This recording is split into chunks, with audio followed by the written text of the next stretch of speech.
We're taking them through specific neck exercises to muscle failure.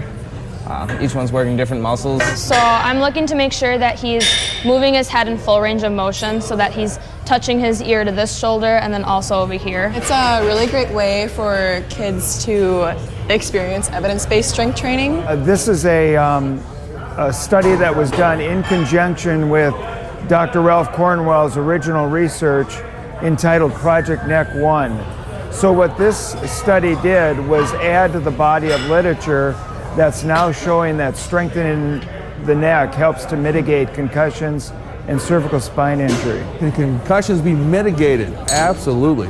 Are there a lot of studies going on about that? I would say, with the exception of one in Australia, we're the only one. Vantage students were responsible for all aspects of the research. They drew up informed consent forms, they recruited subjects, and they actually conducted research. Of course, they're all NIH certified, which means they're certified to work with human subjects, which I would say they're probably the only high school group in the country that has that certification. I think it's interesting because each one of these machines specifies and it's specific and it targets muscles that really, and it strengthens them. Trains the neck in all four directions, but the neck, okay?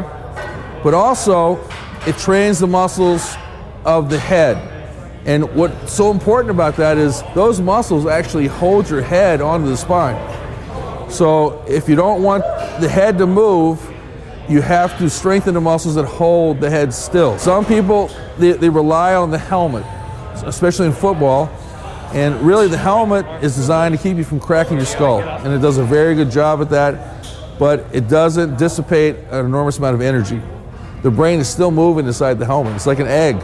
You know, the yolk is still moving. Because the bigger circumference you have, like the less dissipation there will be. These kids are working out with the scientifically correct movements and exercises which are going to be the most physiologically beneficial for them. Times when you fall skiing, if like before, I think last year, it was a lot harder to keep my neck from kind of going all over, and this year it was a lot easier to keep it straight from rolling around and bending when you hit the ground. I can notice it in my shoulders, my lats too. I can feel size differences, strength differences, especially just when I'm doing the exercise, I feel stronger. I'm in rugby and we do a lot of like tackling and stuff, and so now like since I like strengthened my neck, my like head is kind of just like staying there. It's just planted in its spot. We elicited results in necks that were actually trained over several years and got really great results. I mean, landmark results. When we publish this, you know,